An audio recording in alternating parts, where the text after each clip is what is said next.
Hey guys, welcome to Vedant Patashale.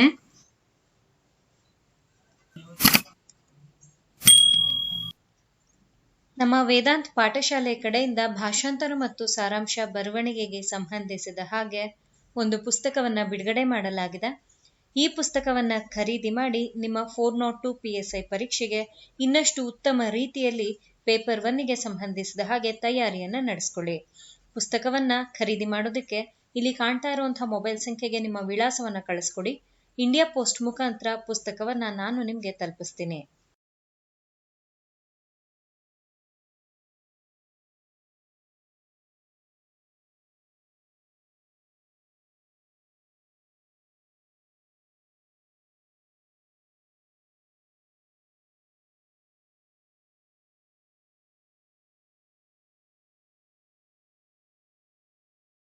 ಇವತ್ತಿನ ನಮ್ಮ ಟ್ರಾನ್ಸ್ಲೇಷನ್ನ ಪ್ರಶ್ನೆ ಹೀಗಿದೆ.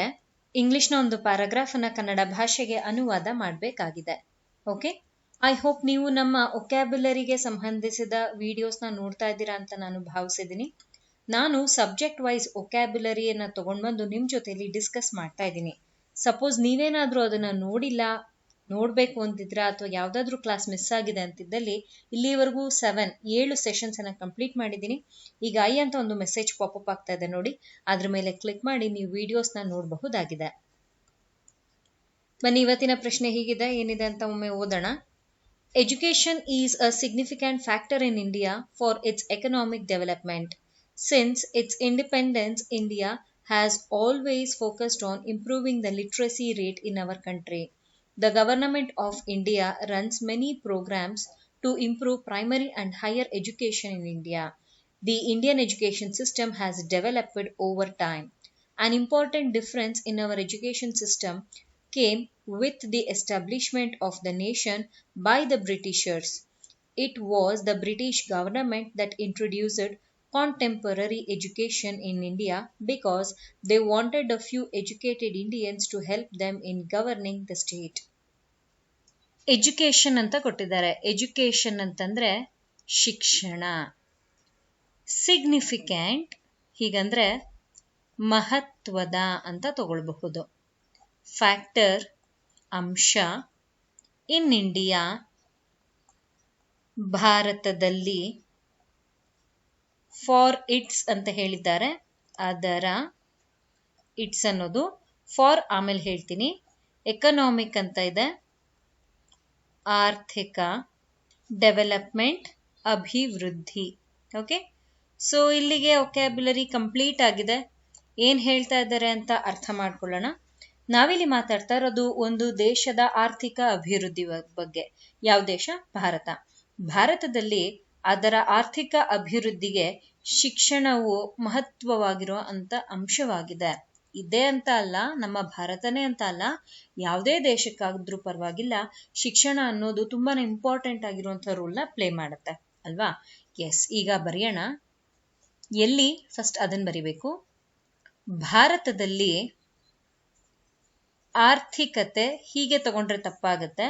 ಯಾಕೆ ಅಂತಂದ್ರೆ ಇಲ್ಲಿ ಯಾವುದರ ಆರ್ಥಿಕತೆ ಅಂತ ಅವ್ರು ಮೆನ್ಷನ್ ಮಾಡಿದ್ದಾರೆ. ಸೊ ಹಾಗಾಗಿ ಅದರ ಇದನ್ನ ತಗೊಂಡು ಬರಿಬೇಕು. ಆರ್ಥಿಕತೆ ಬೇಡ, ಬಿಕಾಸ್ ಇಲ್ಲಿ ಡೆವಲಪ್ಮೆಂಟ್ ಅಂತಿದೆ ಅಲ್ವಾ. ಸೊ ಹಾಗಾಗಿ ಇದನ್ನ ಆರ್ಥಿಕ ಅಭಿವೃದ್ಧಿ ಹೀಗೆ ತಗೊಳ್ಳೋಣ. ನೋಡಿ, ಆಗ್ಲೇ ನಾನು ನಿಮ್ಗೆ ತಿಳಿಸ್ದೆ ಇಲ್ಲಿ ಇದ್ರ ಬಗ್ಗೆ ಹೇಳ್ತೀನಿ ನಾನು ಅಂತ, ಫಾರ್ನ ಬಗ್ಗೆ ಹೇಳ್ತೀನಿ ಅಂತ. ಇದು ಎಲ್ಲಿ ಬಳಕೆ ಆಗಿದೆ? ಎಕನಾಮಿಕ್ ಡೆವಲಪ್ಮೆಂಟ್ನ ಮುಂಚಿತವಾಗಿ ಬಳಕೆ ಆಗಿದೆ. ಸೊ ಹಾಗಾಗಿ ಫಾರ್ ಇಲ್ಲಿ ಬರುತ್ತೆ. ಆರ್ಥಿಕ ಅಭಿವೃದ್ಧಿಗೆ ಈ ರೀತಿಯಲ್ಲಿ ಬರುತ್ತೆ. ಓಕೆ, ಏನು?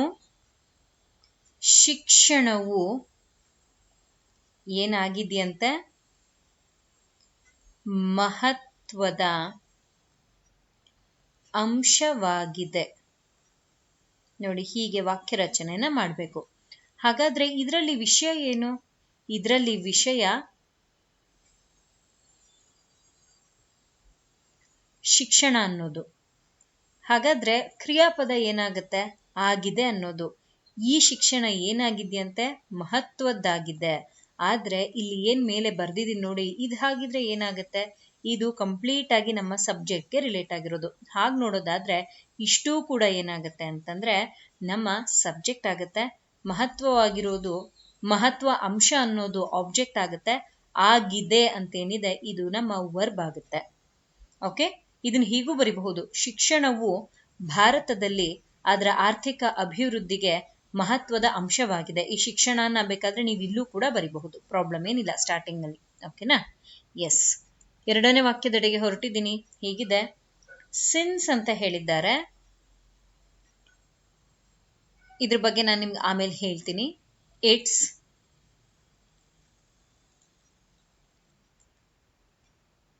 ತನ್ನ ಇಂಡಿಪೆಂಡೆನ್ಸ್ ಸ್ವಾತಂತ್ರ್ಯ, India Bharat, has always focused ಅಂತ ಹೇಳಿದ್ದಾರೆ. ಆಲ್ವೇಸ್ ನಿರಂತರ ಅಥವಾ ಯಾವಾಗಲೂ, anything is okay. Has focused, ಈ ಹ್ಯಾಸ್ ಇಲ್ಲಿಗೆ ಅಪ್ಲೈ ಆಗೋದು. ಹ್ಯಾಸ್ ಫೋಕಸ್ಡ್ ಅಂತಂದ್ರೆ ಫೋಕಸ್ ಗಮನ ಅಥವಾ ಗಮನ ಹರಿಸು. ಇಲ್ಲಿ ಹ್ಯಾಸ್ ಫೋಕಸ್ಡ್ ಅಂತ ಕೊಟ್ಟಿರೋದ್ರಿಂದ ಗಮನ ಹರಿಸಿದೆ. ಒಂದೇ ಪದ, ನನ್ಗಿಲ್ಲಿ ಜಾಗ ಇಲ್ಲ ಅಂತ ಹೀಗೆ ಬರ್ದಿದ್ದೀನಿ, ನೀವು ಒಟ್ಟಿಗೆ ಬರ್ಕೊಳ್ಳಿ. ಗಮನ ಹರಿಸಿದೆ ಯಾವ್ದ್ರ ಮೇಲೆ ನೋಡಿ, ಆನ್ ಅಂದ್ರೆ ಮೇಲೆ, ಇಂಪ್ರೂವಿಂಗ್ ಅಂತ ಕೊಟ್ಟಿದ್ದಾರೆ. ಇಂಪ್ರೂವ್ ಅಂತಂದ್ರೆ ಸುಧಾರಣೆ, ಸುಧಾರಿಸು ಅಂತ. ಇಂಪ್ರೂವಿಂಗ್ ಸುಧಾರಿಸಲು ಏನನ್ನ, ದ ಲಿಟ್ರಸಿ ರೇಟ್ ಸಾಕ್ಷರತೆಯ ರೇಟ್ ಅಂತಂದ್ರೆ ಪ್ರಮಾಣ, ದರ ಅಂತಾನು ಹೇಳ್ತೀವಿ. ಇಲ್ಲಿ ಅದು ಸರಿಯಾಗಿ ಕೂರೋದಿಲ್ಲ. ಹಾಗಾಗಿ ನಾನೇನ್ ಮಾಡಿದ್ದೀನಿ ಅಂತಂದ್ರೆ ಶಿಕ್ಷಣ ಪ್ರಮಾಣ ಅಂತ ಬರೆದಿದ್ದೀನಿ. ದಲ್ಲಿ ಬೇಡ ಇಲ್ಲಿ. ಇನ್ ಅವರ್ ಕಂಟ್ರಿ ಇಲ್ಲಿ ಅಪ್ಲೈ ಆಗುತ್ತೆ. ದಲ್ಲಿ ಅನ್ನೋದು ದೇಶ, ಕಂಟ್ರಿ, ಅವರ್ ನಮ್ಮ, ನಮ್ಮ ದೇಶದಲ್ಲಿ ಹೀಗೆ ತಗೊಳ್ಬೇಕು. ಸೊ ಈ ದಲ್ಲಿ ಅನ್ನೋದು ಇಲ್ಲಿ ತಗೊಳ್ತಾ ಇದ್ದೀನಿ. Okay, fine. ಸೊ ಇಲ್ಲೇನ್ ಹೇಳಿದಾರೆ ನೋಡಿ, ಸ್ವತಂತ್ರ ಬಂದ ಮೇಲೆ. ಸೊ ಹಾಗಾಗಿ ಈ ಸಿನ್ಸ್ ಅನ್ನೋದನ್ನ ಏನಂತ ತಗೊಳ್ಬೇಕು, ನಂತರ. ನಮಗ್ ಸ್ವತಂತ್ರ ಸಿಕ್ಕದ್ಮೇಲೆ ಏನಾಗಿದೆ ಅಂತ ಇಲ್ಲಿ ಹೇಳಿದ್ದಾರೆ. ಸೊ ಮೊದಲಿಗೆ ಇದನ್ನ ಬರಿಬೇಕು. ಏನಾಗಿದೆಯಂತೆ, ನಮ್ಮ ಭಾರತ ಯಾವಾಗ್ಲೂ ಕೂಡ ಸಾಕ್ಷರತೆಯ ಪ್ರಮಾಣವನ್ನ ಸುಧಾರಿಸೋದ್ರಲ್ಲಿ ಗಮನ ಹರಿಸಿದೆ. ಅದು ಎಲ್ಲಿ, ನಮ್ಮ ದೇಶದಲ್ಲಿ. ಫೈನ್. ಸೊ ಮೊದಲಿಗೆ ಇದನ್ನ ಬರೆಯೋಣ. ಭಾರತವು ತನ್ನ ಸ್ವಾತಂತ್ರ್ಯದ ನಂತರ, ನೋಡಿ ಜೊತೆಲೆ ಬರಿಬೇಕಿದನ್ನ, ಭಾರತವು ಕಾಮ ತಗೋಬೇಕು, ತನ್ನ ಸ್ವಾತಂತ್ರ್ಯದ ನಂತರ ಕಾಮ ತಗೊಳ್ಬೇಕು. ಇಲ್ಲಿ ಅವರು 2 ಕಾಮ ಕೊಟ್ಟಿದ್ದಾರೆ. ನಾನು ಅದನ್ನ ಇಲ್ವೊಂದು ತಗೊಂಡಿದ್ದೀನಿ, ಇಲ್ವೊಂದು ತಗೊಂಡಿದ್ದೀನಿ.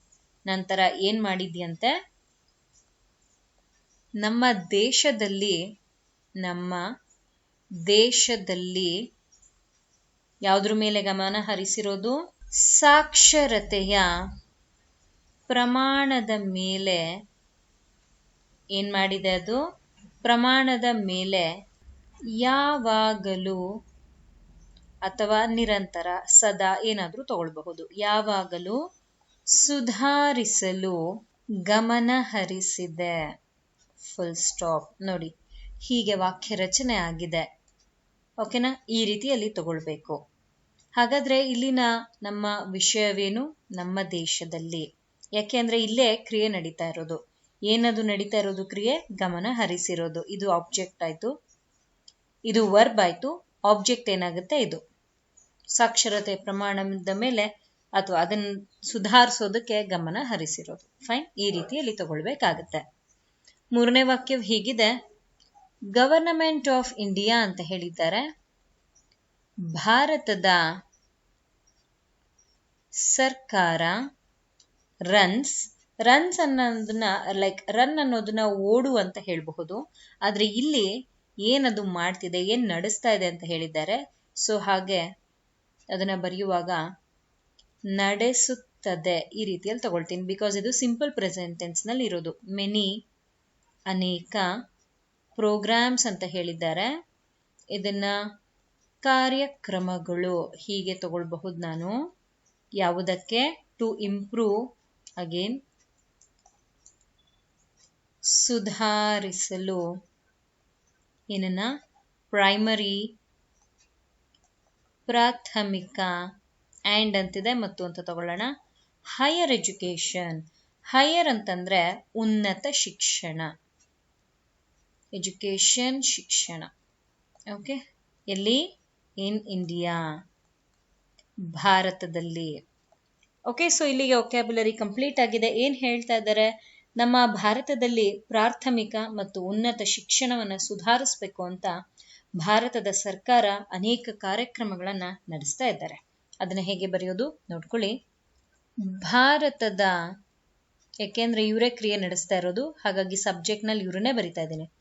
ಭಾರತದ ಸರ್ಕಾರವು ಏನ್ ಮಾಡ್ತಾ ಇದ್ದಾರೆ?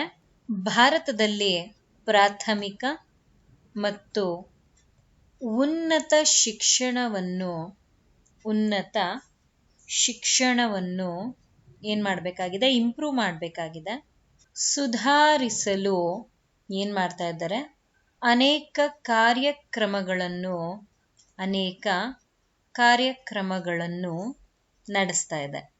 ನಡೆಸುತ್ತದೆ. ನೋಡಿ, ಇಲ್ಲಿ ಅಕಸ್ಮಾತ್ ಏನಾದ್ರೂ ರನ್ನಿಂಗ್ ಅಂತ ಕೊಟ್ಟಿದ್ರೆ ನಡೆಸುತ್ತಿದೆ ಅಂತ ತಗೊಳ್ತಿದ್ದೆ, ಕಂಟಿನ್ಯೂಸ್. ಆದ್ರೆ ಇಲ್ಲಿ ಕೊಟ್ಟಿರೋದು ಸಿಂಪಲ್ ಪ್ರೆಸೆಂಟ್ ಟೆನ್ಸ್. ಹಿಂದೆನೂ ನಡೆದಿತ್ತು, ಈಗಲೂ ನಡೀತಿದೆ, ಫ್ಯೂಚರಲ್ಲೂ ನಡೆಯುತ್ತೆ. So it's a routine work.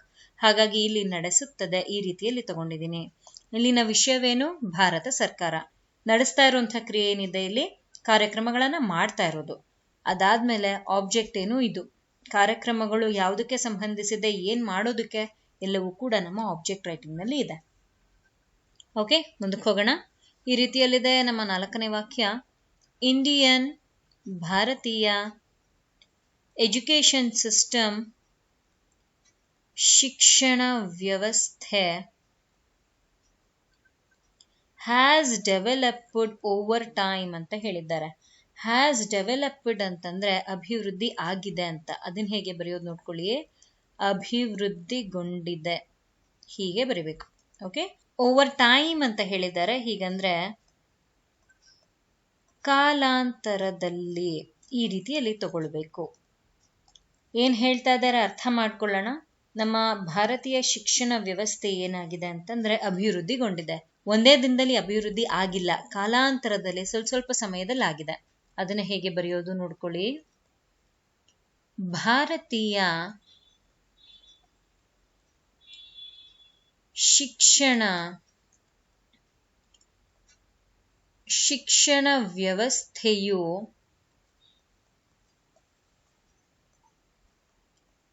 ಕಾಲಾಂತರದಲ್ಲಿ ಏನಾಗಿದೆ? ಅಭಿವೃದ್ಧಿಗೊಂಡಿದೆ, ಹೀಗೆ ತಗೊಳ್ಬೇಕು. ಹಾಗಾದ್ರೆ ಇಲ್ಲಿನ ವಿಷಯವೇನಾಗುತ್ತೆ? ನಮ್ಮ ಶಿಕ್ಷಣ ವ್ಯವಸ್ಥೆ. ಇದು ಏನಾಗಿದೆ? ಆಗಿದೆ. ನೋಡಿ, ಅಭಿವೃದ್ಧಿಗೊಂಡಿದೆ, ಇದು ಕ್ರಿಯಾಪದ, ದಿಸ್ ಈಸ್ ವರ್ಬ್. ಇನ್ ಮಿಕ್ಕಿದ ಆಬ್ಜೆಕ್ಟ್ ಅಲ್ಲಿ ಇದು ಬರುತ್ತೆ, ಕಾಲಾಂತರದಲ್ಲಿ ಅಭಿವೃದ್ಧಿ ಅನ್ನೋದು. ಕ್ಲಿಯರಾ? ಓಕೆ, ಮುಂದಕ್ಕೆ ಹೋಗೋಣ. ನಮ್ಮ ಲಾಸ್ಟ್ ಬಟ್ ಒನ್ ಸೆಂಟೆನ್ಸ್ ಹೀಗಿದೆ. ಆನ್ ಇಂಪಾರ್ಟೆಂಟ್, ಪ್ರಮುಖ, ಡಿಫ್ರೆನ್ಸ್ ಅಂತಂದ್ರೆ ವ್ಯತ್ಯಾಸ ಅಂತ ಹೇಳಬಹುದು. ಇನ್ ಅವರ್, ಇನ್ನ ಬಗ್ಗೆ ನಾನು ಇನ್ನ ಹೇಳಿಲ್ಲ, ಹೇಳ್ತೀನಿ. ಎಜುಕೇಶನ್ ಸಿಸ್ಟಮ್, ಎಜುಕೇಶನ್ ಶಿಕ್ಷಣ, ಸಿಸ್ಟಮ್ ವ್ಯವಸ್ಥೆ, ಆದ್ರೆ ಆ ಇಲ್ಲಿ ಬರುತ್ತೆ ನಮ್ಮ ಶಿಕ್ಷಣ ವ್ಯವಸ್ಥೆಯಲ್ಲಿ, ಹೀಗೆ ಬರುತ್ತೆ. ಕೇಮ್ ವಿತ್ ದ, ಇದ್ರ ಬಗ್ಗೆ ನಾನು ಆಮೇಲೆ ಹೇಳ್ತೀನಿ. ಎಸ್ಟಾಬ್ಲಿಷ್ಮೆಂಟ್ ಅಂತ ಹೇಳಿದ್ದಾರೆ. ಹೀಗಂದ್ರೆ ಸ್ಥಾಪನೆ ಅಂತ ತಗೊಳ್ಳೋಣ. ನೇಷನ್, ರಾಷ್ಟ್ರ, ಬೈ ದ ಬ್ರಿಟಿಷರ್ಸ್ ಅಂತ ಕೊಟ್ಟಿರೋದ್ರಿಂದ ಇದನ್ನ ಬ್ರಿಟಿಷರು ಹೀಗೆ ತಗೊಳ್ಬೇಕು. ಓಕೆ, ಸೊ ಇಲ್ಲಿ ಬೈನ ಬಗ್ಗೆ ಹೇಳಬೇಕು, ಆಫ್ ನ ಬಗ್ಗೆ, ದೆನ್ ಕೇಮ್ ವಿತ್ ದ, ಇದೆಲ್ಲ ಹೇಳಬೇಕು. ಹೇಳ್ತೀನಿ, ಅರ್ಥ ಮಾಡ್ಕೊಳ್ಳೋಣ ಏನ್ ಹೇಳ್ತಾ ಇದ್ದಾರೆ ಅಂತ. ನಮ್ಮ ಶಿಕ್ಷಣ ವ್ಯವಸ್ಥೆಯಲ್ಲಿ ಒಂದು ವ್ಯತ್ಯಾಸ ಅನ್ನೋದು ಬಂತು. ಯಾವಾಗ ಬಂತದು ಅಂತಂದ್ರೆ ಈ ಬ್ರಿಟಿಷರು ನಮ್ಮ ರಾಷ್ಟ್ರದ ಸ್ಥಾಪನೆಯನ್ನ ಮಾಡುವಾಗ. ಅದನ್ನ ಹೇಗೆ ಬರೆಯೋದು ನೋಡ್ಕೊಳ್ಳಿ. ಬ್ರಿಟಿಷರು ರಾಷ್ಟ್ರದ, ಇಲ್ಲಿ ಆಫ್ನ ಬಳಕೆ ಏನಾಗಿತ್ತು, ಆಫ್ನ ಹೀಗೆ ತಗೊಂಡಿದ್ದೀನಿ. ರಾಷ್ಟ್ರದ ಸ್ಥಾಪನೆಯೊಂದಿಗೆ, ನೋಡಿ ವಿತ್ ಏನಿತ್ತಲ್ವಾ, ಆ ವಿತ್ನ ಇಲ್ಲಿ ಯೊಂದಿಗೆ ಈ ರೀತಿಯಲ್ಲಿ ತಗೊಂಡಿದ್ದೀನಿ. ಸ್ಥಾಪನೆಯೊಂದಿಗೆ ಏನು? ನಮ್ಮ ಶಿಕ್ಷಣ ವ್ಯವಸ್ಥೆಯಲ್ಲಿ ಶಿಕ್ಷಣ ವ್ಯವಸ್ಥೆಯಲ್ಲಿ ಏನಾಯ್ತು, ಒಂದು ಇಲ್ಲಿದೆ, ಒಂದು ಇಲ್ಲೆಲ್ಲೂ ಇಲ್ವಲ್ಲ, ಇಲ್ಲಿದೆ ನೋಡಿ ಆನ್. ಐ ಅನ್ನೋದು ಓವೆಲ್ ಸ್ವರಾಕ್ಷರ, ಅದರ ಮುಂಚಿತವಾಗಿ ಆರ್ಟಿಕಲ್ ಅನ್ನೋದನ್ನ ಬಳಸಬೇಕು. ಯಾವ ಆರ್ಟಿಕಲ್? ಆನ್. ಅದನ್ನೇ ಒಂದು ಅಂತ ಬರ್ದಿರೋದು. ಒಂದು ಬರೀ ವ್ಯತ್ಯಾಸ ತಪ್ಪಾಗುತ್ತೆ, ಇಂಪಾರ್ಟೆಂಟ್ ಅದು. ಸೊ ಹಾಗಾಗಿ ಪ್ರಮುಖ ವ್ಯತ್ಯಾಸವು ಬಂತು ಅಥವಾ ಇದನ್ನ ವ್ಯತ್ಯಾಸವಾಯಿತು, ಈ ರೀತಿಯೆಲ್ಲ ಆದ್ರೂ ತಗೊಳ್ಳಿ. ಕೇಮ್ ಅನ್ನೋದನ್ನ ಬಂತು ಅಂತ ಬರ್ತಿದ್ದೇನೆ. ಬ್ರಿಟಿಷರು ರಾಷ್ಟ್ರದ ಸ್ಥಾಪನೆಯೊಂದಿಗೆ ನಮ್ಮ ಶಿಕ್ಷಣ ವ್ಯವಸ್ಥೆಯಲ್ಲಿ ಒಂದು ಪ್ರಮುಖ ವ್ಯತ್ಯಾಸವೂ ಬಂತು. ಇಲ್ಲಿ ಬ್ರಿಟಿಷರು ಬೇಡ, ಬ್ರಿಟಿಷರ ಈ ರೀತಿಯಲ್ಲಿ ತಗೊಳ್ಳೋಣ, ಆವಾಗ ಬೆಟರ್ ಇರುತ್ತೆ ವಾಕ್ಯ. ಓಕೆನಾ? ಇಲ್ಲಿ ಕ್ರಿಯೆ ನಡೆಸ್ತಾ ಇರೋರು ಯಾರು? ಬ್ರಿಟಿಷರ್ಸ್. ನಡೆಸ್ತಾ ಇರುವಂತಹ ಕ್ರಿಯೆ ಏನು ಅಂತಂದ್ರೆ ವ್ಯತ್ಯಾಸವನ್ನ ತಂದಿರೋದು. ಹಾಗಾದ್ರೆ ಎಲ್ಲಿ ವ್ಯತ್ಯಾಸವನ್ನ ತಂದ್ರು? ಯಾವುದರ ಇಂಟ್ರೊಡ್ಯೂಸ್ ಅಥವಾ ಸ್ಥಾಪನೆ, ಎಸ್ಟಾಬ್ಲಿಷ್ಮೆಂಟ್ ಇಂದ ವ್ಯತ್ಯಾಸ ಬಂತು? ಇಷ್ಟು ಕೂಡ ನಮ್ಮ ಆಬ್ಜೆಕ್ಟ್ ಆಗುತ್ತೆ. ಓಕೆನಾ? ಫೈನ್, ಮುಂದಕ್ಕೆ ಹೋಗೋಣ. ಕೊನೆಯ ವಾಕ್ಯ ಹೀಗಿದೆ. ಬ್ರಿಟಿಷ್ ಹೀಗೆ ತಗೊಳ್ತೀವಿ, ಗವರ್ನಮೆಂಟ್ ಅಂತದೆ, ಇದನ್ನ ಸರ್ಕಾರ ಅಂತ ತಗೊಳ್ಳೋಣ. ಇಂಟ್ರೊಡ್ಯೂಸ್ಡ್ ಪರಿಚಯಿಸು, ಈ ರೀತಿಯಲ್ಲಿ ತಗೊಳ್ಬಹುದು. ವಾಕ್ಯದಲ್ಲಿ ಇದು ಬದಲಾಗುತ್ತೆ, ಅಂದ್ರೆ ಹಾಗೆ ಇರುತ್ತೆ ಕಾಲ.